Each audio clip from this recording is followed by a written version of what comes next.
acreditamos, ao reler a peça, que, em 1906, Bernard Shaw escreveu esta peça, O Dilema do Médico. O título caiu tão bem numa época de tamanha tragédia que nós acabamos até rindo. Mas como? Será que ele inventou isso? Não, não inventou. Estava lá na biografia do autor, O Dilema do Médico, 1906. E assim começou a idealização dessa peça, que acabamos de ver. Bom, Bernard Shaw, ele era um socialista fabiano. O que é isso? É um socialista intelectualizado, não acreditava em violência. Tanto é que ele não acreditava em violência que ele era vegetariano. Não quero dizer que quem não seja vegetariano seja violento, mas ele não bebia, ele não comia carne, não fumava. Ele era o chato das noites londrinas. Seu grande, digamos assim, companheiro de noites, por incrível que seja, tão díspares eram eles, Oscar Wilde, sempre o criticou como sendo a pessoa mais insuportável da noite londrina da virada do século XIX. Nada mais aborrecido do que conversar com o Shaw, ele só sabe falar das teorias dele, não bebe, não fuma. Eu não acredito num homem que não beba, diz Wilde. Muito bem.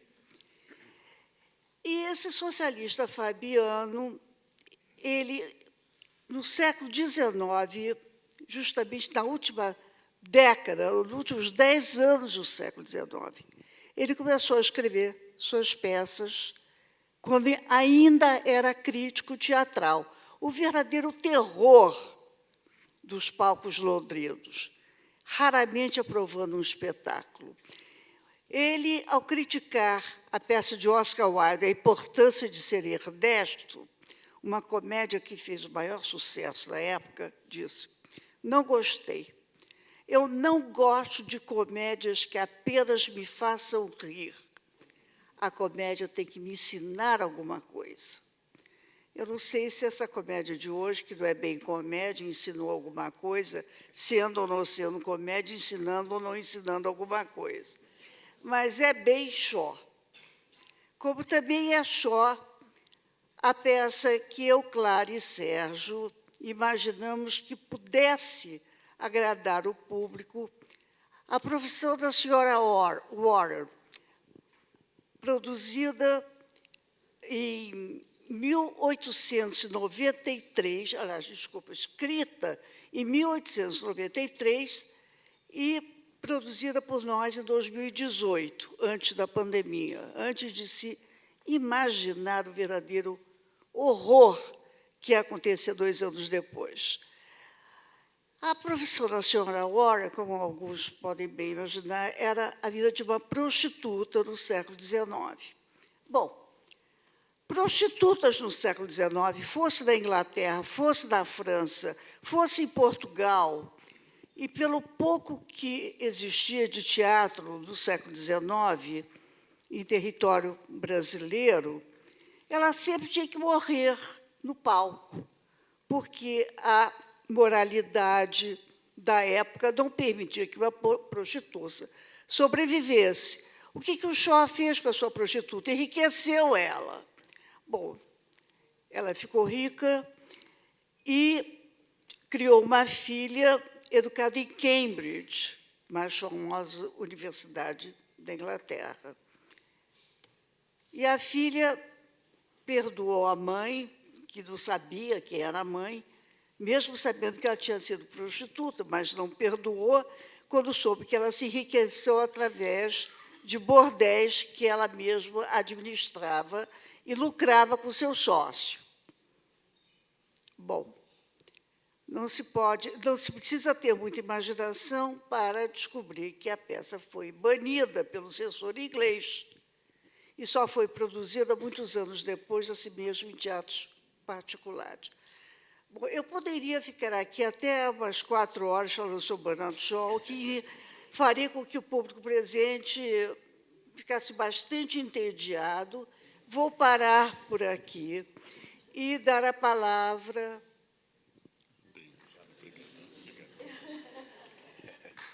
Obrigado.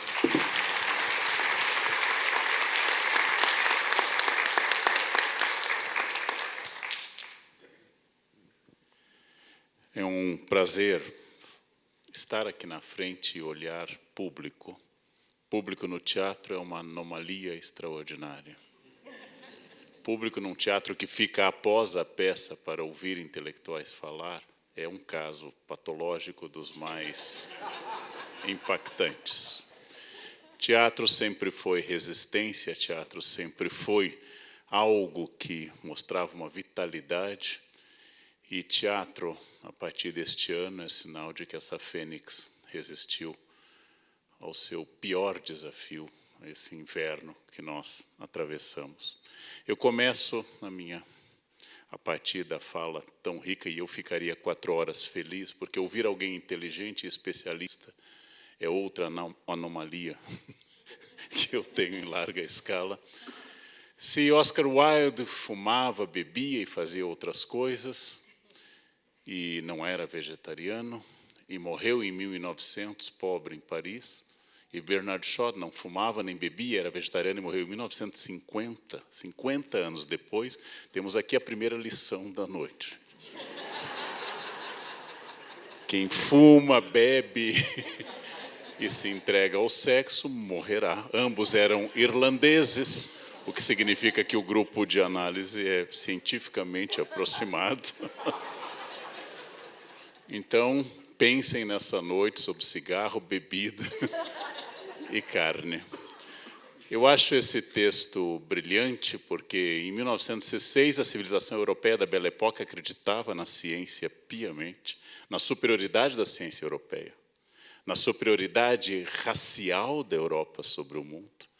E o que Shaw faz uma coisa que só anos depois outro intelectual, Foucault, vai fazer, que é a desconstrução da epistemologia médica.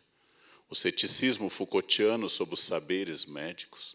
Para Foucault, no século XIX, os médicos substituem os teólogos, e onde havia um exorcista, passa a haver um psicanalista, um psiquiatra. Onde havia um especialista em mulheres possuídas, passa a haver as mulheres histéricas do Dr. Charcot, e inicialmente de Freud. Onde havia alguém que punia a sodomia, passa a existir a existência e a criação da palavra homossexualidade no século XIX. Ou seja, os médicos assumem os saberes dos exorcistas e dos teólogos, mas baseados em uma outra referência epistemológica, que é a ciência. E a própria ciência é contraposta aqui entre os que defendem a cirurgia, os que defendem as questões dos fagócitos, os que defendem novos remédios e mecanismos, um pouco de um discurso contra medicamentos e, ao mesmo tempo, um debate moral muito importante. Afinal, o psicologismo dos médicos e sua subjetividade, nascidos, descobri agora, desse ceticismo, a vacina contra a varíola existe desde 1796. Apesar de ter sido experimentada até no jovem Delfim da França, Luís XVI, que se salvou da varíola, mas não da Revolução, a varíola acaba se transformando num exemplo inicial de vacina. Em 1796, havia céticos da vacina. É extraordinário como historiador que em 2023 haja ainda... Existe uma certa justiça poética. Eu gostaria que os céticos das vacinas não se vacinassem para que eles evitassem a reprodução dos seus genes no futuro. Isso é muito importante, gente. Mas, infelizmente, quem duvida das vacinas acaba assumindo um papel de risco pelos outros. Pudéssemos isolá-los em uma ilha, Marajó, Ilha Bela, e colocá-los todos lá sobre isso. Mas nós vivemos um tempo de medo, acho que a pandemia trouxe esse medo. Falamos de tísica no palco, e cada tosse que eu via na plateia me trazia à tona esse mesmo medo que nós temos. O que nós vimos aqui é aquela coisa única no palco. Eu acompanho o trabalho da Clara como atriz no Grupo Tapa, em outras cidades. Há muitos anos eu levava gente ao Grupo Tapa na década de 80 e 90, alunos do ensino médio, para verem a Mandrágora vestida de noiva, para verem a Megera Domada, e tantas peças extraordinárias. E esse trabalho de hoje me traz aquilo que eu já sei, a vitalidade do teatro, o talento de uma equipe grande. Ver uma equipe que não é um monólogo de uma pessoa é também a vitória de uma produção. A vitória do monólogo é a vitória da pobreza de recursos. O monólogo é uma coisa extraordinária, vi coisas notáveis, mas o teatro encolheu não foi por uma opção estética. O teatro encolheu por uma escassez de recursos. E ver essa resistência hoje, mais de 10 pessoas no palco, essa multidão que nós assistimos aqui, foi algo extraordinário. Todos que têm esse contato com esse fenômeno dionisíaco que é o teatro saem transformados, tem algo de especial nesse contato direto. E quando os meus alunos perguntavam na Unicamp a diferença entre assistir em vídeo e no teatro, e o vídeo tem coisas extraordinárias, eu disse, é a diferença que vai da boneca inflável para a mulher. Ambas dialogam. São feitas à imagem e semelhança uma da outra, não? Mas existe uma diferença entre o contato desse fenômeno da quarta parede que nós vivemos aqui. E tudo isso é para dizer que o mais extraordinário do gênio de Shaw, eu conversava antes sobre uma novela da minha infância, Pigmalião 70, quem lembra, tem pouco colágeno, com Tônia Carreiro. Os que lembram reencontrarão o criador em breve, essa peça. Os que não lembram, eu vou atualizá-los a esse respeito. Uma da coisa de um clássico talentoso como Shaw é a capacidade de que toda releitura inteligente dele é absolutamente contemporânea. Crueldade contra animais, debate de epistemologia médica, questões morais, psicologismos, limites, arrogância do saber científico. Porque, infelizmente, como nós sabemos hoje da arrogância da estupidez que Nelson Rodrigues tanto trabalhou, hoje nós vivemos a arrogância da estupidez, nós temos que lembrar que a ciência também, a minha geração acompanhou algo como a talidomida, a ciência também é arrogante, como um dia foi a teologia, como um dia foram outros pensamentos. E, na verdade, onde não existe essa sensibilidade, nós produzimos um autoritarismo. E como a medicina mexe com a vida e a morte, esse autoritarismo se torna talvez o mais perverso de todos. Eu confesso uma inveja, já que o médico também confessou. Toda vez que eu faço uma viagem internacional, sempre alguém que passa mal e a comissária pergunta se há um médico a bordo. Eu, doutor na área de humanas, nunca vi uma comissária pedir se há um filósofo, há um historiador, há um literato a bordo, há um paciente com um drama, por exemplo, sobre o sentido da existência, e eu pudesse ir lá, calma, vamos analisar as principais escolas sobre o sentido da existência. A peça é rica, a peça é boa, a divulgação boca a boca é essencial, gente. É essencial para a sobrevivência da arte. Nós já sabemos o que é o mundo sem arte e o tipo de político que ele produz. Por isso, já somos inoculados contra esse vírus da imbecilidade, para que a gente agora saia e fale e traga pessoas e insista que sem arte o mundo se muda para a Flórida. Sem arte o mundo é um desastre. Eu preciso resistir. Bem, passar adiante, você está com o microfone. Clara, obrigado. E eu queria falar também que eu acho uma coisa muito rara, muito única, que o patrocínio de Rosalie, Haddad e Cláudio, ele é um presente para a cidade de São Paulo, porque não é feito através de lei de incentivo nenhuma, é feito na pessoa física, é feito por amor, é feito por ser apaixonado por isso, por gostar de teatro, por gostar de cultura, por gostar de arte. Então, é uma coisa muito especial e um privilégio muito grande que a gente tem de ter essa parceria artística com a Rosalie Hall Haddad, que traz esse presente para São Paulo, aqui no MASP. É uma honra e é um prazer enorme estar aqui com vocês.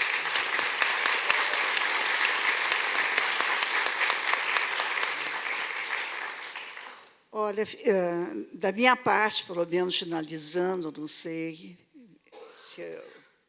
se haverá mais algum comentário, eu gostaria de tornar a colocar, como eu coloquei na noite de estreia, a importância do ator brasileiro e o quanto eu respeito e admiro o ator brasileiro. Porque, durante a pandemia, o ator brasileiro passou fome. Recebemos lista do Rio de Janeiro pedindo dinheiro para fazer supermercado ou feira, alguma coisa que alimentasse o ator. Aqui em São Paulo, uma cidade mais chica do que o Rio, a mesma coisa aconteceu. O ator passou sérias necessidades. Internacionalmente, nos países mais desenvolvidos, onde a cultura teatral é mais estabelecida, o ator tem imenso respeito. O mesmo não se pode dizer aqui no Brasil. O ator aqui é pouco considerado, infelizmente, o que mostra uma pobreza cultural muito grande do nosso país, que, como foi evidenciada aqui há pouco, foi incentivada muito por alguns governos. Então, mais uma vez, eu gostaria uma salva de palmas para os atores dessa peça que fizeram com muito carinho, com muito esforço, dia após dia, noite após noite, treinando, ensaiando, com muito carinho. Muito obrigada.